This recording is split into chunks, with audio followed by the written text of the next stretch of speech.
उदयगढ़ राज्य के राजा विक्रम सिंह बड़े ही दयालु और पराक्रमी राजा थे। वे अपनी पत्नी चंद्रलेखा से बहुत प्रेम किया करते थे।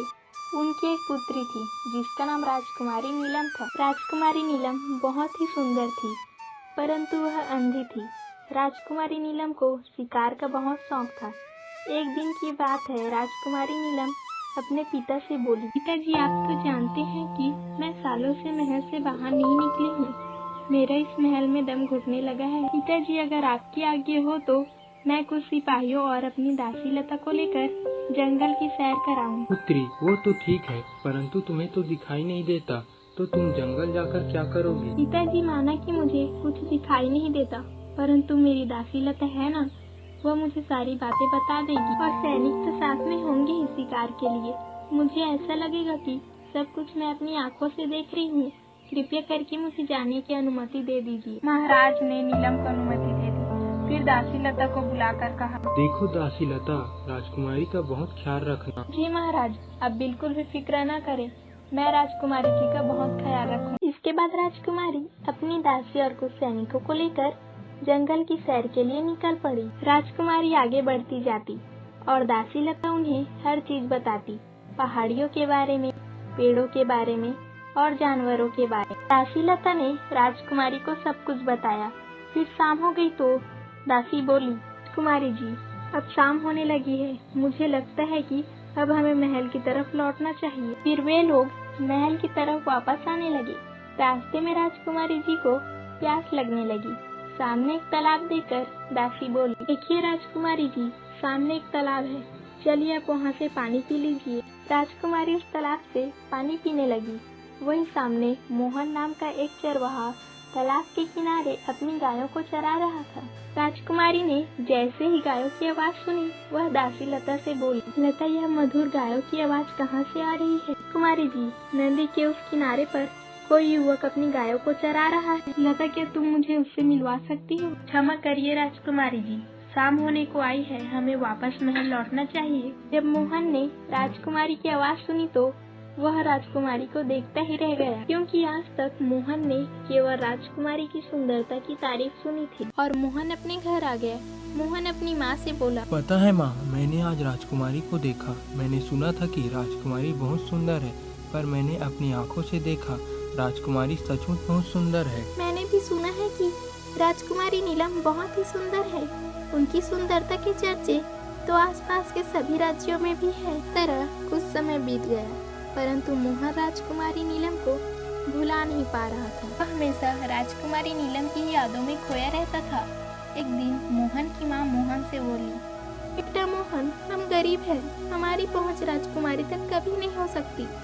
तुम राजकुमारी को भूल जाओ। जानता हूँ कि हमारी पहुँच राजकुमारी तक कभी नहीं हो सकती, परंतु पता नहीं क्यों मैं उन्हें भुला नहीं पा रहा हूँ। और ऐसे ही कुछ दिन बीत गए। दूसरी तरफ राजमहल में एक दिन महारानी महाराज से बोली, महाराज, हमारी राजकुमारी अब बड़ी हो गई है, मुझे उनके विवाह की बहुत चिंता हो रही है। महारानी, आप यह सच कह रही हैं। मैंने भी उसके विवाह की बात सारे राज्यों के राजकुमार से चलाई है। कुमार उनकी सुंदरता से प्रभावित तो होते हैं, परंतु जैसे ही उन्हें पता चलता है कि वो अंधी है, तो कोई भी राजकुमार उनसे विवाह करने के लिए तैयार नहीं होता। महाराज, मुझे तो राजकुमारी का अतीत हमेशा ही परेशान करता है। काश अतीत की वह घटना हुई न होती, तो हमारी राजकुमारी अंधी ही न होती और हम आज उसका विवाह बड़े ही धूमधाम से कर रहे होते। रानी, यह सारा तो भाग्य का खेल है, क्या कर सकते हैं। महाराज, मुझे आज भी ऐसा लगता है कि एक दिन आएगा जब हमारी राजकुमारी अपनी दोनों आँखों से देख पाएगी। भगवान करे यही सच हो। परंतु महाराज, क्या मैं अपनी पुत्री का विवाह अपनी आँखों से नहीं देख पाऊंगी? नहीं नहीं महारानी, ऐसा नहीं होगा। मैं अपनी पुत्री का विवाह अगर किसी राजकुमार से न कर पाया तो किसी साधारण पुरुष से कर दूंगा। मैं आज राज्य में ऐलान करवाता हूँ कि सारे राज्य में जो भी युवक स्वयं को राजकुमारी का योग समझते हैं, वह मुझसे आकर मिले। इसके बाद मंत्री जी पूरे राज्य में ऐलान करवा देते हैं। सुनो सुनो, महाराज ने पूरे राज्य में ऐलान करवाया है कि वह अपनी पुत्री का विवाह एक साधारण पुरुष से करवाना चाहते हैं। राज्य का जो भी पुरुष स्वयं को राजकुमारी के योग समझता है, वह महाराज से आकर मिले। मोहन भी इस ऐलान को सुन रहा था। वह इस ऐलान को सुनकर बहुत खुश हो गया और अपनी माँ से बोला, सुना माँ तुमने, महाराज ने ऐलान करवाया है कि अगर कोई साधारण पुरुष राजकुमारी से विवाह करना चाहे तो वह मुझसे आकर मिले तो मैं भी अवश्य राजकुमारी से विवाह का प्रस्ताव लेकर महाराज के समक्ष उपस्थित हो जाऊंगा। हे बेटा, भगवान तुझे कामयाबी दे। का आशीर्वाद लेकर मोहन राजमहल की तरफ बढ़ गया। वह जल्दी ही राजा के समक्ष उपस्थित हुआ और उनसे बोला, महाराज मेरा नाम मोहन है। मुझे राजकुमारी जी बहुत पसंद है। मैंने उन्हें पहली बार तालाब के किनारे देखा था। महाराज मैं राजकुमारी से विवाह करना चाहता हूँ। मोहन, क्या तुम जानते हो कि राजकुमारी अंधी है? महाराज मुझे यह नहीं पता था कि राजकुमारी अंधी है, परंतु अगर ऐसा भी है तो मुझे राजकुमारी से प्रेम है और मैं उनसे विवाह करना चाहता हूँ। यह सुनकर महाराज, महारानी और राजकुमारी तीनों बहुत प्रसन्न हो जाते हैं। महाराज अपने मंत्री को आज्ञा देते हैं, हमें भी मोहन राजकुमारी के लिए बहुत पसंद है। मोहन को अतिथि गृह में ठहराया जाए। मोहन और राजकुमारी के विवाह की तैयारी की जाए। इसके बाद मंत्री जी उन दोनों की शादी की सभी तैयारियां कर लेते हैं। राजकुमारी दुल्हन बनकर मंडप में थी। तभी मोहन को उस मंडप में बुलाया जाता है, परंतु जैसे ही मोहन मंडप के अंदर जाता है, अंधा हो जाता है। अरे यह क्या, मंडप में जाते ही मैं अंधा कैसे हो गया? मुझे कुछ दिखाई क्यों नहीं दे रहा है?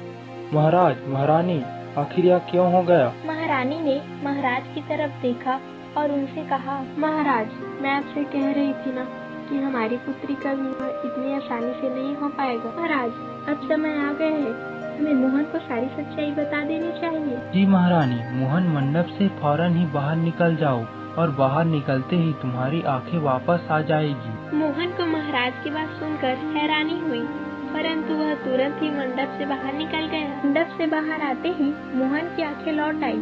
अब मोहन और भी ज्यादा हैरान हो गया। वह महाराज से बोला, महाराज कृपया करके मुझे सच्चाई बताएं। आखिर क्या राज है कि मंडप के अंदर जाते ही मैं अंधा हो गया और मंडप से बाहर आते ही मेरी आंखें वापस आ गई। रानी ने एक दूसरे की तरफ देखा। इसके बाद महाराज मोहन और राजकुमारी को लेकर कक्ष में आ गए और फिर महाराज ने मोहन को कहानी बताना शुरू किया। मोहन, यह बात तब की है जब राजकुमारी नीलम 16 साल की थी। राजकुमारी को शिकार का बहुत ही शौक था। राजकुमारी जंगल में शिकार करने के लिए जाती थी, परंतु राजकुमारी बहुत ही सुंदर थी। हमें डर था कि कहीं राजकुमारी के साथ कोई अनहोनी न हो जाए। इसीलिए हम जब भी राजकुमारी को शिकार करने भेजते थे तो उन्हें सैनिक के कपड़े पहनाकर और उसके चेहरे पर नकाब डालकर शिकार करने भेजते थे तो उन्हें सैनिक के कपड़े पहनाकर और उसके चेहरे पर नकाब डालकर शिकार करने भेजते थे। एक बार राजकुमारी कुछ सैनिक के साथ शिकार पर गई हुई थी। तभी राजकुमारी एक हिरन का पीछा करते हुए जंगल से काफी दूर चली गई। उसके बाद राजकुमारी ने उस हिरन को तीर मार दिया। उसी जंगल के अंदर एक बड़े से पेड़ के नीचे एक साधु तपस्या कर रहे थे। हिरन साधु के सामने पहुंचा और जोर जोर से चिल्लाने लगा। साधु ने हिरन की आवाज सुनकर आंखें खोली और देखा कि हिरन को तीर लगा हुआ है। साधु ने हिरन के शरीर से तीर निकाला और कुछ मंत्र पढ़कर अपने हाथों को हिरन के शरीर पर फेरा। हिरन का जख्म बिल्कुल ठीक हो गया। तभी राजकुमारी दौड़ती हुई आई। राजकुमारी को देखकर साधु महाराज क्रोधित अवस्था में बोले, तुमने इस निर्दोष हिरन को घायल कर दिया। तुम्हें शर्म आनी चाहिए। मन तो करता है कि यह तीर उल्टा तुम्हें उठाकर मार दूं। राजकुमारी साधु महाराज की बात सुनकर डर गई। उसने अपने चेहरे से नकाब हटा दिया और साधु महाराज से माफी मांगते हुए बोली, साधु महाराज कृपया करके मुझे क्षमा कर दीजिए। लेकिन साधु महाराज नीलम की सुंदरता देखते ही रह गए और नीलम वापस चली गई। अगले दिन साधु महाराज दरबार में आए और मुझसे बोले, महाराज मुझे आपकी पुत्री पसंद आ गई है। राजकुमारी से विवाह करना चाहता हूँ। परंतु महाराज आप साधु हैं और नीलम एक राजा की पुत्री है। आपका विवाह नीलम से कैसे हो सकता है? क्षमा करें महाराज, मैं आपको नीलम से विवाह करने की अनुमति नहीं दे सकता। पर साधु महाराज गुस्सा हो गए और बोले, तुम्हारी पुत्री ने मेरी तपस्या भंग की है। उसके बाद अपने चेहरे से नकाब हटाकर मुझे अपनी सुंदरता पर मोहित किया है और अब तुम उसका विवाह मुझसे कराने के लिए मना कर रहे हो। ठीक है, मैं उसे श्राप देता हूँ कि वो अंधी हो जाए। वो साधु ऐसा कहकर चले गए। हमने उन्हें बहुत रोकने की कोशिश की, परंतु वो न रुके। उसके जाते ही नीलम अंधी हो गई। हम बहुत परेशान। राज्य के कुछ लोगों ने हमें खबर दी कि दूसरे साधु महाराज राज्य में आए हुए हैं। मैं और महारानी उन साधु महाराज से मिलने गए। फिर मैंने उन साधु महाराज को सारी बात बताई। उसके बाद साधु महाराज, इन सभी में हमारी कोई गलती नहीं थी, परंतु हमारी पुत्री हमेशा के लिए अंधी हो गई। अब आप ही बताइए कि हम क्या करें कि उसकी आंखें वापस आ जाएं। इसके बाद साधु महाराज ने आंखें बंद करके कुछ मंत्र पढ़े। फिर वे आंखें खोलकर बोले, राजन जी, जिस साधु से आप मिले हो वह मेरा छोटा भाई। उसने घोर तपस्या करके सारी शक्ति प्राप्त की है, परंतु मैं उसके श्राप तोड़ तो नहीं सकता, परंतु उसके श्राप का तो अवश्य बता सकता। ठीक है साधु महाराज, कृपया करके आप मुझे वह तोड़ बता दीजिए। उसके बाद साधु ने तोड़ बताते हुए कहा, महाराज, आपके राज्य की दक्षिण दिशा की ओर एक काली पहाड़ी है। उस काली पहाड़ी के रास्ते में एक चुड़ैल रहती है। केवल उस चुड़ैल को काली पहाड़ी का रास्ता मालूम है। अगर कोई उस चुड़ैल के पास जाकर पूछे काली पहाड़ी के रास्ते, उसके बाद काली पहाड़ी के पीछे चमकीले सरोवर का पानी ले और चमकीले पानी को राजकुमारी की आंखों में डाला जाए। साधु महाराज, क्या आप मेरी पुत्री अब कभी भी नहीं देख पाएगी? नहीं महारानी, आप निराश न हो। कुछ सालों बाद एक युवक राजकुमारी के प्रेम, परंतु जैसे ही वह युवक राजकुमारी के विवाह मंडप में आएगा, वह अंधा हो जाए, जो राजकुमारी के श्राप का तोड़ करे। और राजकुमारी के श्राप का तोड़ होने के बाद उस युवक का राजकुमारी से विवाह। तब से हम इंतजार ही कर रहे थे कि वह युवक आए और वह राजकुमारी के श्राप का तोड़ करे। मैं सारी बात समझ गया महाराज, आप बिल्कुल भी चिंता न करें। मैं राजकुमारी से प्रेम करता हूँ और राजकुमारी के लिए मैं उस श्राप का तोड़ करूँगा। मैं उस श्राप का तोड़ करने के बाद ही राजकुमारी से विवाह करूँगा। कृपया मुझे अनुमति दिए, मैं उस चमकीले सरोवर का पानी लेने जा रहा हूँ। राजकुमारी यह सारी बातें सोच रही थी, तभी वह बोली, मोहन, क्या तुम सचमुच मेरे श्राप का तोड़ करने जा रहे हो? परंतु सोच लो, रास्ते में वह चुड़ैल है और चमकीले सरोवर के बाहर भी खतरा हो सकता है। कोई बात नहीं राजकुमारी, मुझे हर खतरा मंजूर है। मैं उस चमकीले सरोवर का पानी जरूर लेने जाऊंगा। महाराज, आप मुझे आज्ञा दें। विजय भव पुत्र। इसके बाद मोहन काली पहाड़ी की तरफ निकल पड़ता है। लगातार चलने और घने जंगलों को पार करने के बाद मोहन चुड़ैल के क्षेत्र में पहुंच जाता है। मोहन अपने मन में सोचता है, हे भगवान, अब मैं उस चुड़ैल को कहाँ ढूंढूं? मोहन चुड़ैल को चारों तरफ घूम घूम कर ढूंढने लगता है। तभी उसे एक बड़ा सा पेड़ दिखाई देता है जो जोर जोर से हिल रहा था। मोहन अपने मन में सोचता है, यहाँ आसपास बहुत सारे पेड़ हैं, परंतु कोई भी पेड़ इतने जोर से नहीं हिल रहा है। इसका मतलब है कि संभवतः चुड़ैल इसी पेड़ पर रहती है। यही सोचकर मोहन पेड़ के पास जाता है और कहता है, मुझे काली पहाड़ी का रास्ता जानना है। क्या कोई है जो मुझे काली पहाड़ी के पीछे चमकीले सरोवर का रास्ता बता दे? मोहन की बात सुनकर चुड़ैल हंसते हुए प्रकट हो जाती है और कहती है, काली पहाड़ी के पीछे चमकीले सरोवर पर जाना चाहता है? इसका मतलब तुझे अपने जीवन से प्रेम नहीं है। नहीं चुड़ैल जी, मुझे अपने जीवन से बहुत ही प्रेम है, परंतु मैं राजकुमारी नीलम की आंखें वापस लाना चाहता हूँ।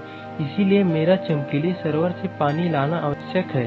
कृपया करके मुझे चमकीले सरोवर का रास्ता बता दीजिए। अच्छा, तो तू राजकुमारी नीलम के श्राप को तोड़ने के लिए आया है, लेकिन तुझे एक बात बता दूं कि काली पहाड़ी के पीछे चमकीले सरोवर से पानी लाना इतना आसान नहीं है। मेरी मान तो अभी के अभी लौट जा। नहीं चुड़ैल जी, मैं किसी भी कीमत पर बिना चमकीले सरोवर का पानी लिए वापस नहीं जा सकता। राजकुमारी नीलम मेरा इंतजार कर रही है और मैं उससे तभी विवाह कर सकता हूँ जब मैं चमकीले सरोवर का पानी लाकर उसके श्राप को तोड़ दूं, और मैं उसके श्राप को हर हाल में तोड़ूंगा। कृपया करके मुझे उस चमकीले सरोवर का रास्ता बता दीजिए जो काली पहाड़ी के पीछे है। चुड़ैल ने मोहन की सारी बातें सुनी। वह मन में थोड़ी देर कुछ सोचने के बाद बोली, युवक, काली पहाड़ी का रास्ता सिर्फ मैं जानती हूँ, मेरे सिवा कोई नहीं जानता। मैं ही तुझे काली पहाड़ी के पीछे पहुँचा सकती हूँ, लेकिन मेरी एक शर्त है। चुड़ैल जी, मुझे आपकी हर शर्त मंजूर है। कृपया करके बताइए कि आपकी क्या शर्त है। यही कि अगर तेरी राजकुमारी नीलम से शादी नहीं हुई तो तू मुझसे शादी करेगा। बोल, मंजूर है तुझे? लेकिन मैं राजकुमारी नीलम से शादी करना चाहता हूँ। और मेरी उससे शादी भला क्यों नहीं होगी? वह इसलिए कि आज तक चमकीले सरोवर से कोई भी पानी लेकर नहीं लौट सका।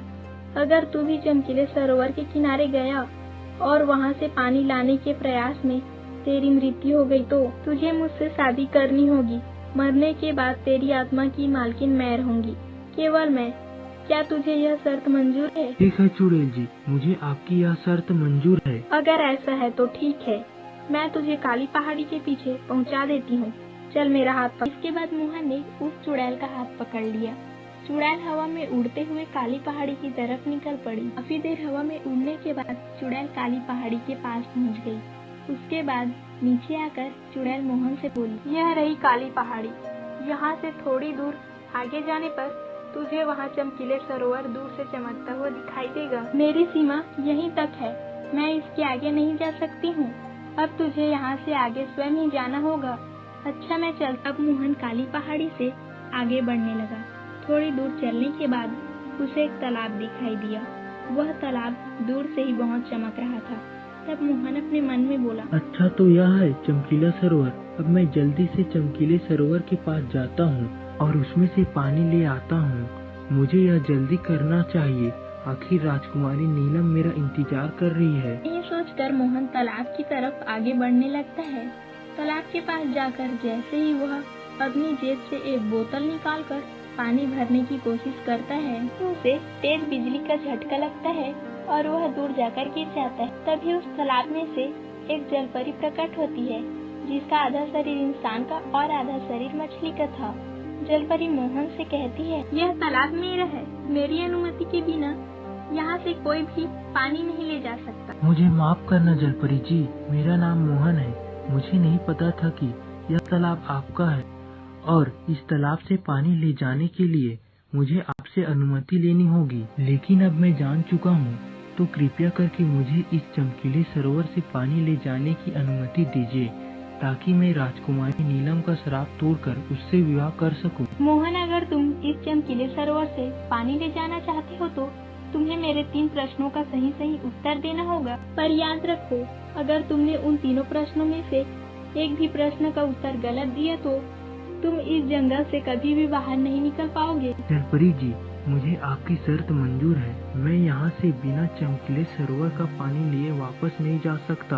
आप पूछिए वो क्या 3 सवाल है, मैं उन प्रश्नों का उत्तर दूंगा। ठीक है, तो मेरा पहला सवाल बताओ कि इस धरती पर सबसे बड़ा ज्ञान कौन सा है? मोहन बहुत देर तक सोचता रहा, उसके बाद जवाब देते हैं। जलपरी जी, इस धरती पर सबसे बड़ा ज्ञान व्यक्ति का ज्ञान है, क्योंकि व्यक्ति को व्यक्ति की समझ होनी चाहिए, तभी उसका जीवन आसान होगा। तुमने बिल्कुल सही कहा मोहन। अब मेरा दूसरा सवाल बताओ कि इस जीवन का सबसे बड़ा अनसुलझा रहस्य कौन सा है, जिसे आज तक कोई भी जीवित प्राणी नहीं सुलझा पाया? मोहन ने फिर एक गहरी सांस ली और सोच समझकर बोला, वो रहस्य मृत्यु का है, जो कोई भी जीवित प्राणी सुलझा नहीं पाया, क्योंकि कोई भी जीवित प्राणी मरने के बाद वापस आकर इस रहस्य को नहीं सुलझा सकता। तुमने बिल्कुल ठीक कहा मोहन। अब मेरा आखिरी सवाल है, वह कौन सी कब्र है जिसमें मनुष्य जिंदा रह सकता है? मोहन ने थोड़ा सोचा, तब उसे अपनी माँ की याद आई और वह अचानक खुश होता हुआ बोला, वो कब्र माँ की कोख है, जिस कब्र में मनुष्य 9 महीने तक जीवित रहता है। मोहन, तुमने मेरे तीनों सवालों का बहुत सही जवाब दिया है। मैं तुमसे प्रसन्न हूँ। मैं तुम्हें अनुमति देती हूँ कि तुम इस तालाब का चमकीला पानी ले जाओ, परंतु जब तुम चुड़ैल के पेड़ के पास से गुजरोगे तो इस सरोवर का चमकीला पानी उस चुड़ैल को भी पिला देना, क्योंकि वह चुड़ैल नहीं है, बल्कि मेरी बहन है। श्रापित होने की वजह से वो चुड़ैल बन गई है। वह मेरी ही तरह जलपरी है। जब तुम उसे यह पानी पिलाओगे तो वह अपने श्राप से मुक्त हो जाएगी। ठीक है जलपरी जी, अब मुझे आज्ञा दीजिए। तथास्तु। जलपरी ऐसा कहकर गायब हो जाती है। उसके बाद मोहन अपनी बोतल में चमकीले सरोवर का पानी भरता है। रास्ते में वह उसी पेड़ के नीचे आकर चुड़ैल को आवाज देता है, चुड़ैल जी मेरे सामने आइए। चुड़ैल मोहन के सामने प्रकट होती है। तब मोहन कहता है, चुड़ैल जी, मैं जान चुका हूँ कि आप चुड़ैल नहीं बल्कि जलपरी हैं। मैं चमकीले सरोवर का पानी ले आया हूँ। आपकी बहन ने मुझे आपको यह पानी पिलाने के लिए कहा है। कृपया इस चमकीले सरोवर का थोड़ा सा पानी पी लीजिए ताकि आप इस चुड़ैल योनि से मुक्त हो जाएं। चुड़ैल चमकीले सरोवर का पानी मोहन के हाथ में देकर खुश होती है। फिर वह थोड़ा सा पानी अपने हाथ में लेकर पी लेती है। पानी पीते ही चुड़ैल एक जलपरी में बदल जाती है। उसके बाद वह हमेशा के लिए जलपरी बन जाती है। मोहन, तुम्हारा बहुत बहुत धन्यवाद कि तुमने मुझे चुड़ैल के जीवन से मुक्त कर दिया। राजकुमारी नीलम तुम्हारा इंतजार कर रही होगी और उससे विवाह करके अपना नया जीवन शुरू करो। मुझे भी जल्दी जल्दी अपने सरोवर, अपने माता पिता और अपने बहन के पास जाना है। मेरा आशीर्वाद हमेशा तुम्हारे साथ रहेगा। जलपरी ऐसा कहकर वहाँ से गायब हो जाती है और मोहन वहाँ से पानी लेकर महल की तरफ निकल जाता है। दूसरी तरफ महल में राजकुमारी नीलम, राजा और रानी मोहन की प्रतीक्षा कर रही थी। तभी महारानी बोली, महाराज, मोहन को आने में बहुत देर हो गई है। कहीं ऐसा न हो कि मोहन आए ही न। नहीं नहीं माँ, मुझे पूरा यकीन है मोहन चमकीले सरोवर का पानी लेकर जरूर आएगा। वे लोग यह बातें कर ही रहे थे कि मोहन चमकीले सरोवर का पानी वहाँ पर ले आया और बोला, राजकुमारी, मैं चमकीले सरोवर का पानी ले आया हूँ। इसके बाद मोहन ने राजकुमारी की आंखों में चमकीले सरोवर का पानी डाला और राजकुमारी की आंखें ठीक हो गई। उसके बाद महाराज ने मोहन की माँ को बुलाया और फिर उनके आशीर्वाद के साथ दोनों का विवाह संपन्न हुआ। सभी मिलकर खुशी खुशी महल में रहने लगे।